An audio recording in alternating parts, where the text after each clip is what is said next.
Hey everyone, welcome to Sacred Laughter Podcast. I am your host, Chris Damron.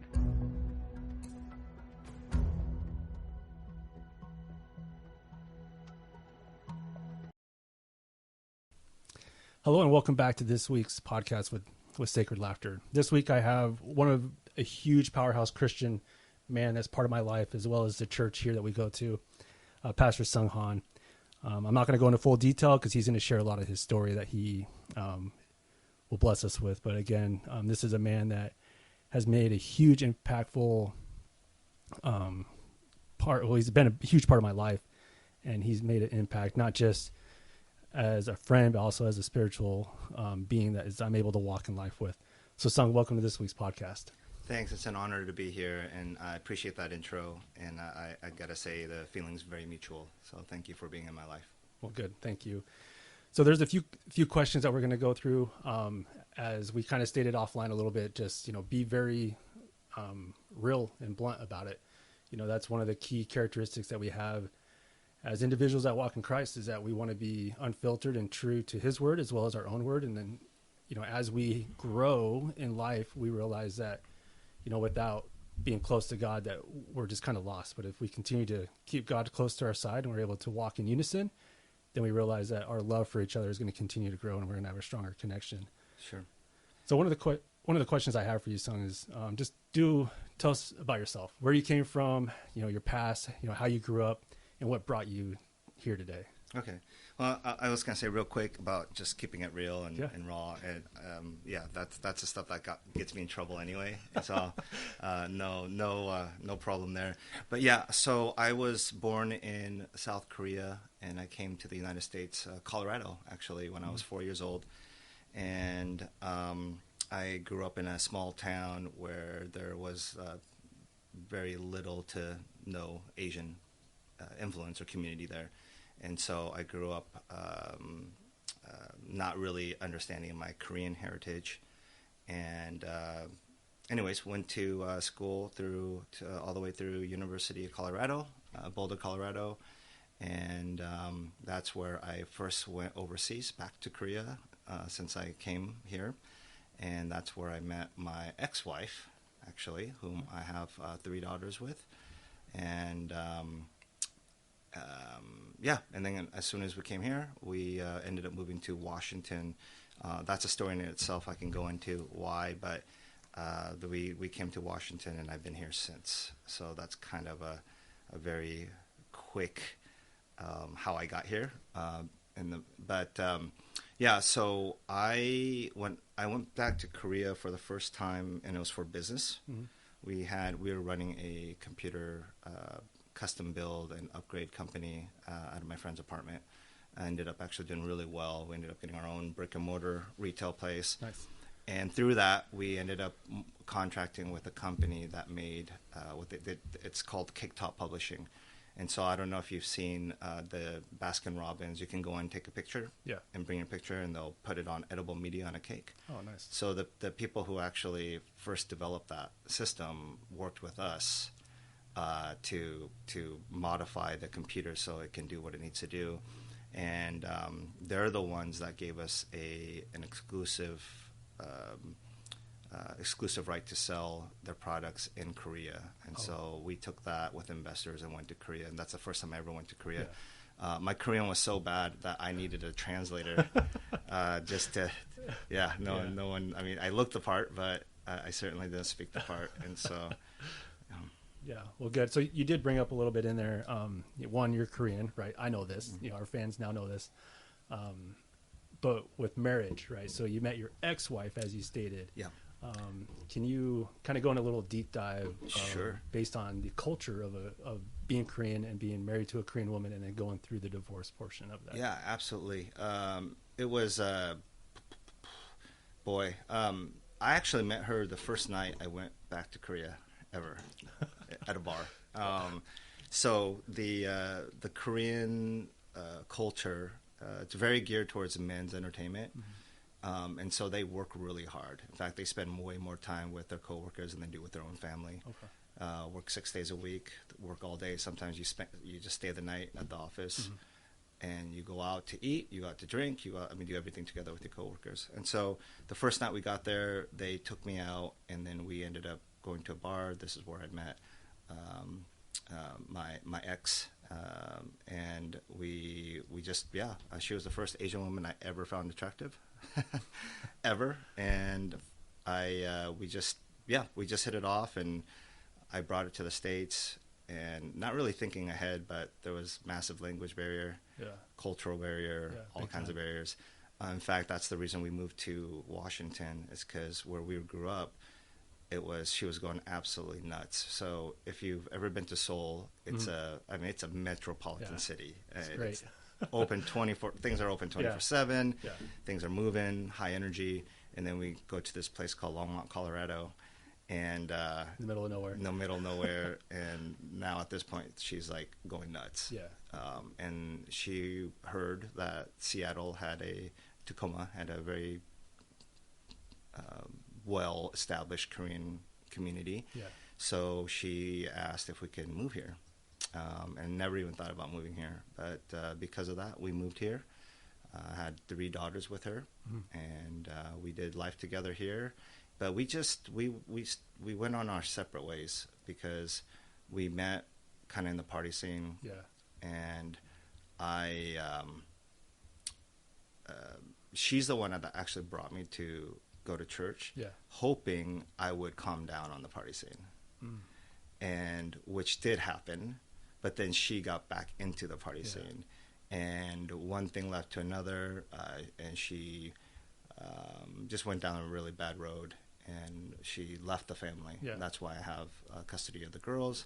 And so I was a single dad raising 3 girls for a few years.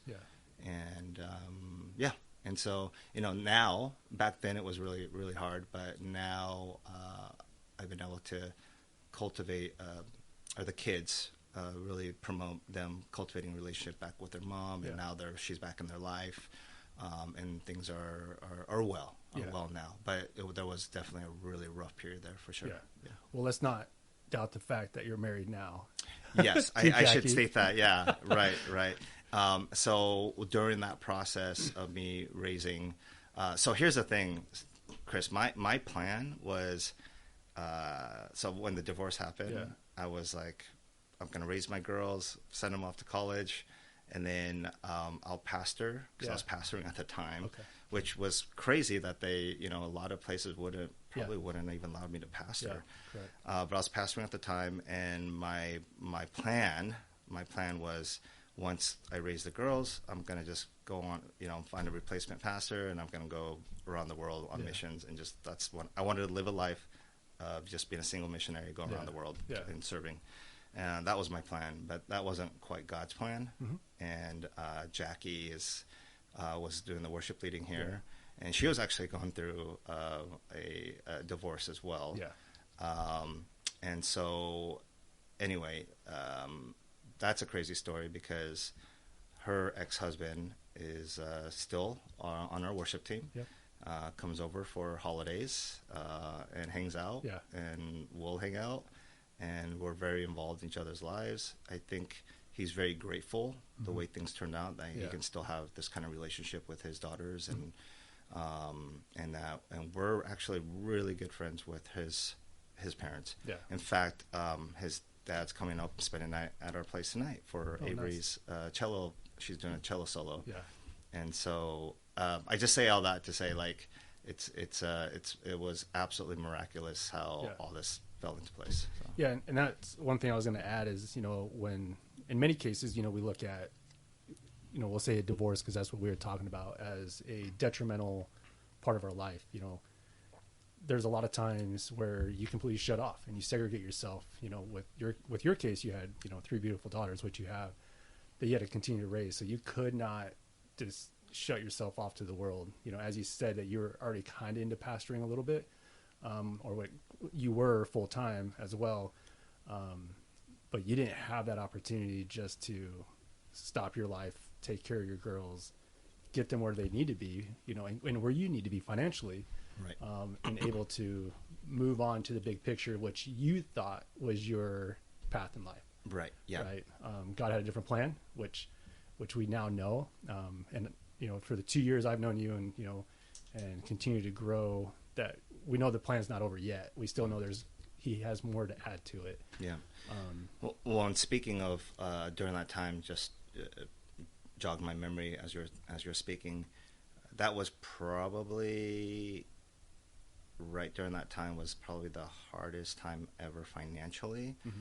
The reason being is, again, she's in a much better place now, my ex, but at the time she was working and not contributing to the household. Mm-hmm. She was just it was her thing that she wanted, and so I felt like I was raising the kids and trying to work and pastor and all that. Yeah. And there was actually a moment, first time ever in my life, where I went shopping with the girls. I'd bring all the girls and we'd go shopping. And we were so tight on money, I remember having to take a couple things out of the cart and put it back on the shelf, just because I didn't have enough money to cover it. Mm-hmm. And that something broke, like, at that point. Yeah. Like, I literally broke, and I felt like, man, what kind of a dad am I? I can't even have to put food out of the cart and put it back on the shelf because I can't afford it. So something really shifted at that point, because I was so... It hit me so hard, like this situation I was in, and I ran so hard, like, after God, like, mm-hmm. because I knew that just from my past things that, so something in me just broke during that time, and I know from my past experiences that my only place of refuge was in the Lord. Mm-hmm. And so I ran really hard after God and just came to, some of the greatest time of my life, actually, because I was so hardcore pursuant of his presence and his involvement in my life, and just really understanding his word and getting his word to operate. I just knew that's where the answers were, because he's come through in the past, and that's what it was like. And he did. I had this really profound spiritual experience. I was driving in the car, and it's like my spirit rose up, and financially, it was weird. It was like, in the area of finances, I said, this is enough. It's over. No more struggling. And then I would say within a couple weeks after that, things just massively shifted. Deals started coming in, my own projects, flips, and things like that, and I actually made the most money I've ever made in my life shortly after that point. Mm-hmm. And so something definitely broke through in that place of brokenness, in that place of desperation. Something definitely broke through. So. Yeah.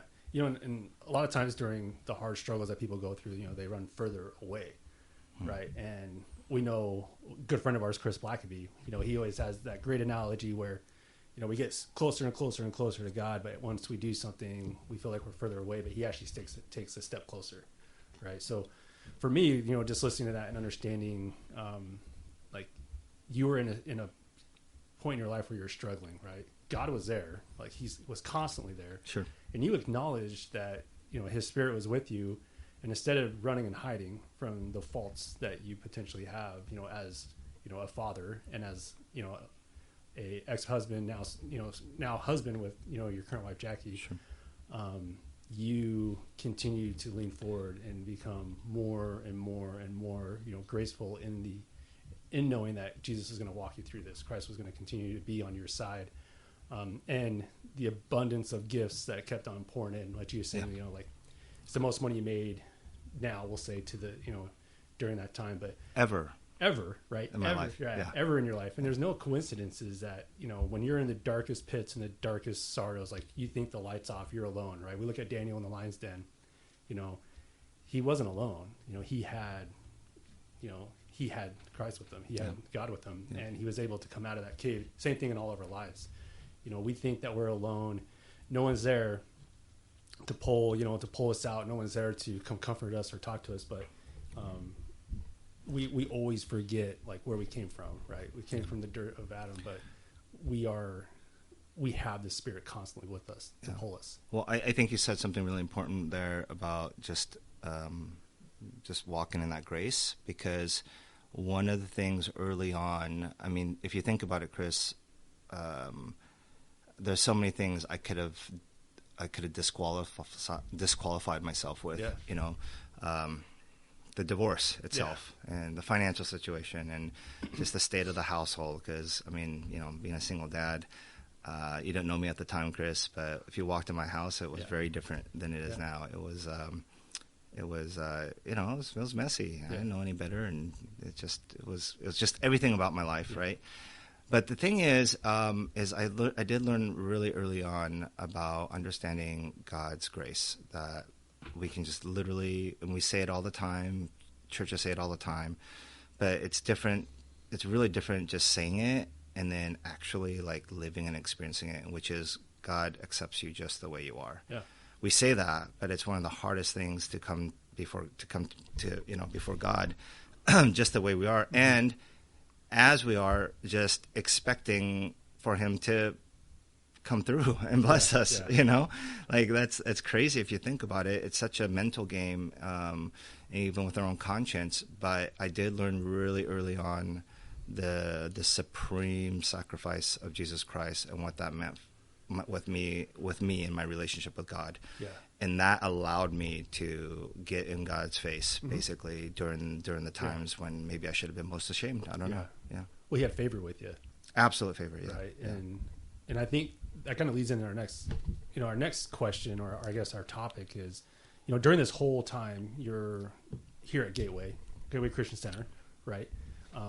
Which Sung's the pastor of. I didn't start out with that, but Sung's the pastor of Gateway Christian Center. But you know, we have a tendency of blaming people when we say a messy house, messy life, right? Or you have a messy house or a messy life, and you are messy with Christ. You're messy with God. But as you know, we see it every day. We see it every week with our congregation that, you know, they're not messy with Christ. They're not messy. They may have a messy life. They've made wrong choices, but they still have grace with God, and they're still seeking that. And that kind of goes in our next question is, you know, through the, you know, right, we know the divorce, we know that, you know, you and Jackie got married, you have kids, you know, 5 kids now with Jackie's 2. Through this whole process, you're still a pastor, right? When did you know that being a pastor was your calling, or when did you know that you were not going to step down and being a pastor going through these trials? You were just going to continue to go head on. Sure. Well, so, I mean, just really be, you know, transparent. I thought they were going to at any time say, hey, you know, especially while you're going through these trials, right? Let's just call it for what it is, the divorce. Yeah. You know, why don't we step down and get someone else and so forth? I just thought anytime that would happen, but it never did. In fact, the people here that are still with us today was extremely supportive. I think it's mainly they know me so well. I share a lot of vulnerable things with my congregation because here's the thing, if we want to promote a culture where we can be vulnerable and real and still be accepted, it's easy to say, but bro, it's a tough thing to do, man, because you don't know how people are going to react and what they're going to do, if they're going to throw stones. And just being really real about it, people actually just came and walked with me through it. And and so that was really amazing. So to me, what became, I know people had some really horrendous religious experiences from religious people and things like that, but I wasn't really that churched growing up, so I didn't really have a grid for it, and all I knew is that the people loved me and they walked with me. When did I know I wanted to be a pastor, or I was called to be a pastor? Last year, maybe. I mean, I say that jokingly, but not jokingly, because I never actually aspired to be a pastor. Yeah. I just loved serving. I just found a lot of enjoyment serving the church, and in fact, it was my ex-wife who talked to the pastor at the Presbyterian Church, who asked, because they had a lot of high turnover to teach youth group kids, and I found this out later on. But this is crazy. She may be my ex-wife, but she was an integral part of my walk with God, you know? And so she asked the pastor that he should ask me to fill in that role. Yeah. And her motive at the time was that she thought, because we were partying so hard, that maybe this would kind of slow me down. Okay. So the pastor came to me and asked if I wanted to teach the youth, and I kind of chuckled, and I was like, you know, like, are you smoking crack, pastor? Because like, I don't know anything, and you know, I'm just here. Like, I don't read the Bible, right? I don't know the Bible. I don't really. I guess I was starting to pray a little bit there. Definitely didn't have a heart of worship. I was like just karaoke to me. And so I'm like, you got the wrong guy. But whether maybe there's great wisdom in the spirit, or he's really desperate, I don't know. But he's like, you'll be fine. Just try it out for a little bit until we find a replacement. And that's the story of my life. That's how they get you in. Just fill in for a little bit until we find a replacement, and then 10 years later, no. So, but anyway, literally. I sat down. I had 2 youth group kids. One was the pastor's daughter, and her friend, and we sat down and we would just do a Bible roulette. Is that what it is? Where you just open up the Bible wherever it lands, and we started reading, and we just kind of took turns reading. And what do you think it means? I have no idea. That's weird. You know, this is just weird stuff. And that's how we started. But in the process, God was extremely faithful, and then it started really opening up for me more and more, and I started being drawn to the Word more and more. And I remember the more I started reading, the more I started questioning. And I went to my pastor at the time and said, hey, pastor, I see God engaging with his people in the world. Like, he's like, it's evident there is a God, right? I mean, you could doubt, but there was a high level of engagement between God, Yahweh, and his people. And so I asked him, I said, well, why doesn't he do that now? Right? Why doesn't he do it now?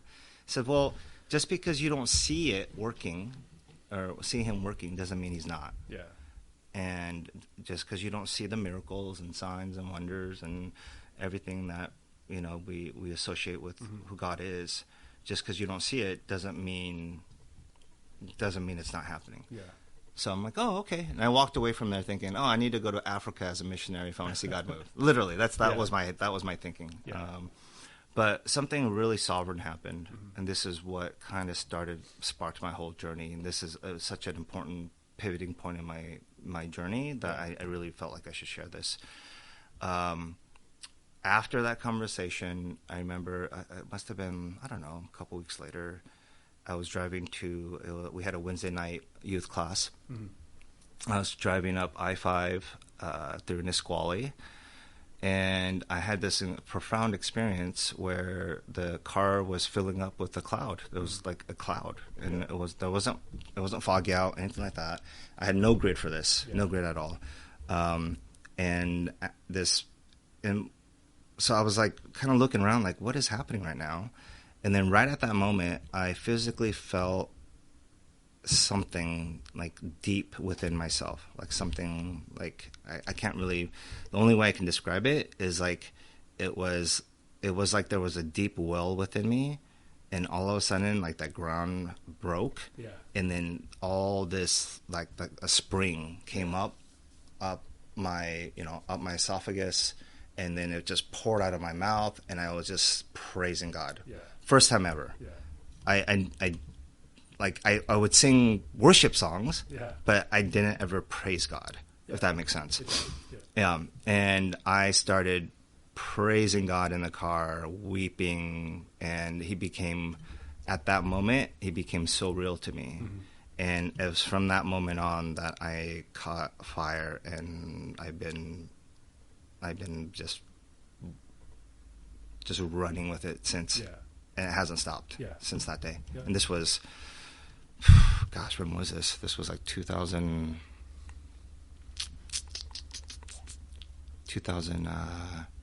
maybe like 7? Okay. Something like 2006, 2007. Yeah, it was a long time ago. Yeah. Yeah. Yeah, very long time ago. Yeah. And I've been on fire since. Yeah. You've been on fire since? Yeah. Yeah. Or drunk in the spirit? Everything, yeah. Through all my ups and downs, I've done some, stupid stuff since then. Some good stuff too, but through every moment of it, I've always literally clinged on to God. Yeah. Because I know where my help comes from. Yeah. Yeah. No, exactly. And earlier you were saying that, while you're going through your trials, we look at, there could have been a time when you could have been removed from your position, right? And I know we've talked this in detail quite a bit, looking at Gateway, where we do have individuals in our leadership that has gone through more trials than what we want, right? And through our congregation, no one in our congregation should ever feel at fault, right? Because we have people within the church, within the leadership, that can't look at someone and say, oh, because you're going through this, maybe you shouldn't be showing up, or because you're doing this because of X, Y, and Z. Like, right. That's not our motive, right? That's not our motto, I guess you could say. Yeah. It's not. In fact, man, that's so good that you mentioned that, Chris, because here's the thing. I think there are certain circumstances where it's a danger to people around them, so you have to remove them from ministry. Correct. I get that. Yes. I get that.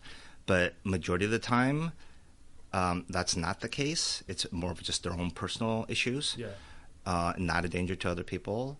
And then, but because we know that, we remove them from ministry. Yeah. Not we, not us, but in general, like, Christendom, right? Yeah. But what you're doing when you do that, you're literally cutting them off from the very thing that's going to bring them salvation in that area. Yeah. 100%, bro. Yeah. Yeah. When we look at the big picture here, we say, like, you cut off the vine, right? The vine's not going to continue to grow. So when we do segregate those individuals, or they have a good spirit, they have a great mind, they have the love, the heart, right? Everything that we want as a person, and then we segregate and we cut the vine. Like, we're not just cutting them from the congregation or the church, right? We're potentially cutting them from their spiritual walk with Christ. Absolutely, 100%, 100%. Right? And that's what I love. I mean, I've been going to Gateway for just about 2 years, right? And we can see the ups and downs that we've been through, right? And I have full faith that I can say this because where we're at in our relationship, but we haven't lost the individuals we haven't lost, or we haven't stopped being a church because of how real we are about things, right? Yeah. We allow anybody that comes to the door, we allow them to sit down, right? They may have a voice, they may have something to ask questions, and we're open enough to expound on the questions and the answers. And if we may not see eye to eye, biblically or spiritually, but everyone has their own say, and everyone has their own view of what Jesus is and what the Spirit or what the gospel is. Yeah, that's right. Yeah, and speaking of seeing things eye to eye, one of the big things I promote as a pastor is that, and I just have to really preface this that I do believe there's an absolute truth for the audiences out there. Okay, I'm not questioning that when I say this, but what I am saying is that, Chris, your God is different than my God. No, yeah. The reason, and let me, not because it's a different God. Correct. But your experience, your relationship, the way you relate with them, your revelation, everything about your relationship with God is so unique. I wouldn't understand it. Yes. Same thing with me, right? My experience, my encounters, my revelation, all that, very different than other people. Yeah. And the beauty of unity is that we can bring all these individual things as one body, Yeah. and we have a fuller picture of who God is. Yeah. And the reason I say it that way is because you mentioned about seeing having differences. Mm-hmm. I welcome differences. Yeah. Like, I really welcome it if it's done with in humility. I've seen the ugly side of differences where we've actually had people leave because they didn't see, they didn't understand the doctrine. And I purposefully, I do this a lot less now, but there was a time period where I would bring in every different kind of speaker you could think of, like from A to Z, like the different spectrums. And I did it on purpose so that people can start accepting different views. And to it takes humility really to look at a different view and look at it from their shoes and be like, okay, and just really ponder it without just completely rejecting it. Yeah. And that's something that I value quite a bit. And I feel like a lot of the congregation right now are phenomenal in that sense that they are very open, but they're not gullible. No, facts. Yeah. And I love how you said, like, my God is not your God. Yeah. Right. Yes, we know Yahweh is one. Yes. Right. He is God. But it goes into the facets of, like you were saying, like my relationship, my trials and tribulations I've been through is my identity. Right. And it drives me crazy, and it might drive you crazy when you have people say, "Tell me about your God." Like, it's the same God, right? Yeah. As we know. But I love how you said, like, they're different because of our own being, right? Our own walk on earth, right? Our own walk in faith as well. Yeah.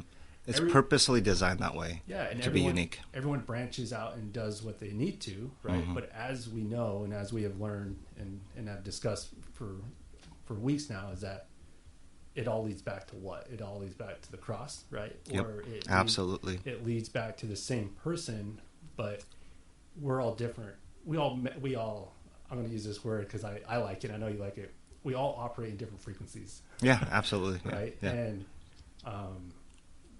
God is really the only one that can talk to us through our frequency in tune with his frequency. Totally. Right? Yep. And like I said, I just love how you said that, where, it's the same God, but we have our own view because of how we have been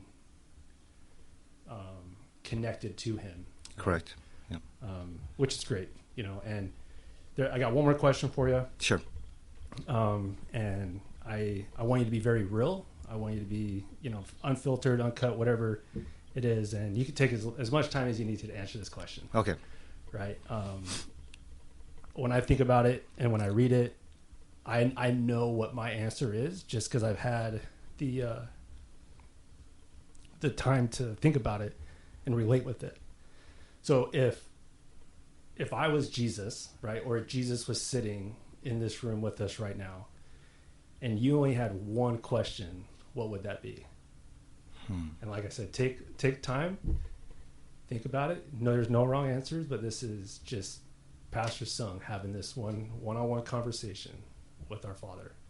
It was one question I could ask him. Yeah.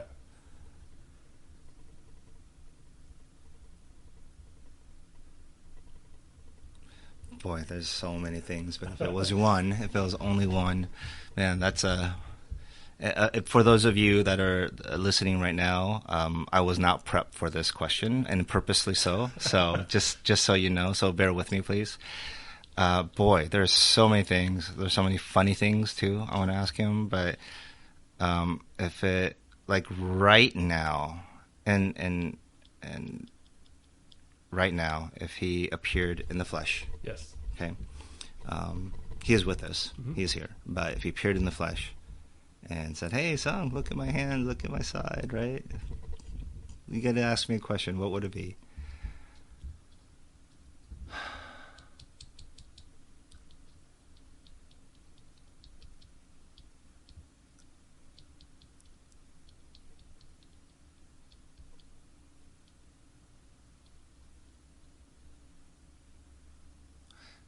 I think my question to him would be, like, how can I love you more? That's a genuine question I have. Mm-hmm. It's one of my go-to prayers. Yeah. It's like, Lord, like, open my heart so that I can love you more. And I would want to ask him, how can I love you more?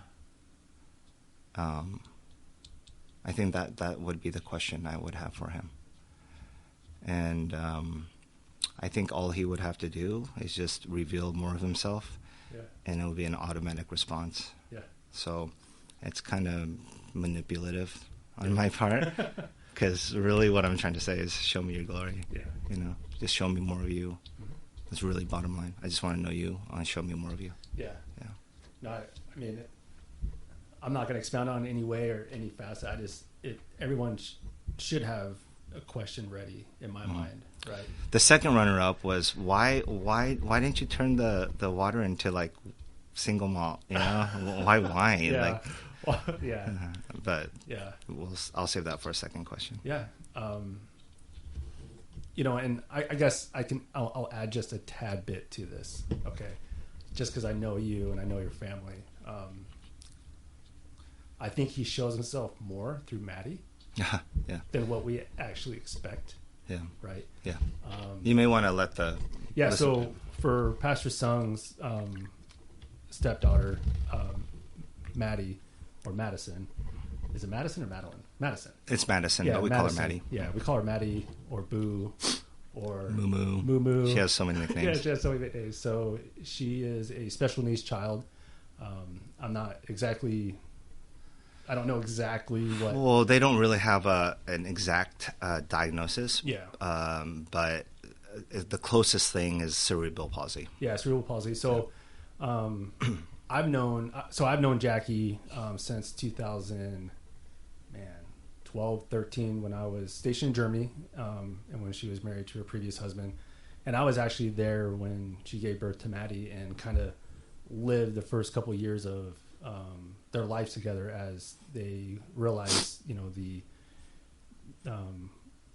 the cerebral palsy and the diagnosis or symptoms that Maddie was going through. So, and that's the reason I said that we don't really see, we see more of Christ into Maddie because of what she's going through. She's 10, 11 years old. She's 11, yeah. 11 years old, but she still mentally operates as a baby. As a 1-year-old potentially, maybe a little, one, yeah, maybe a little younger, but she's always shows no pain, loves everybody, continually, you know, is growing physically and mentally, you know, and spiritually she's connected. And so that's why I say a little bit like we see a lot of the love of Christ through her, because she does not suffer the way that we would potentially suffer as grown human beings in some facet. So, like I said, I just wanted to share that just a little bit of his daughter, Maddie. You know, for you guys that have special needs children or family members, you know, there is a blessing out there that they will be healed, and we know that. So just continue to pray for them, continue to love them and cherish them, because, like I said, that could be our closest connection to Jesus. Yeah. Of what he offers us here on earth. Yeah. And I just personally want to thank, you know, Sung for being here, you know, with us today. And before we close, can I speak into that real quick? Yeah. Okay. So if for those of you out there who have maybe a special needs family or relative, child, especially, I just want to let you know that nothing is wasted, and everything that you do, we understand the sacrifices that are made because of the situation. So nothing is ever wasted. It's never a limiting factor. It's certainly never a curse. And I just hope for you guys who are dealing or in a situation like this, that you find the beauty of taking care of someone who can't take care of themselves. What an incredible ministry. I mean, that's probably the highest level of ministry you can do is helping someone that just is helpless, absolutely helpless, and they rely completely on you. That's pretty amazing. So just wanted to throw that out there. I appreciate it. And as I said, I just want to thank Sung for being here on the podcast today. This is not going to be his only time on here. We're going to continue to deep dive into the conversations, the stories, and we'll even go into our biblical bias in some facets, right? We can say. Sure. Yeah. Just because I grew up differently. As you guys know, I grew up a Mormon. So I have my foundation, and I'm continuing to learn and grow every single day. But I just want to say personally, thanks, Sung, for being with me and our fans, us, today, sharing your story. Yeah, well, I really hope this grows. I think there's going to be quality content that people can relate with. Mm-hmm. And thank you for having me on.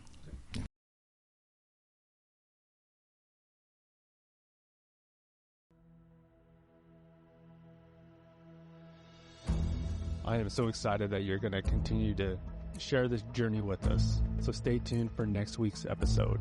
Thank you.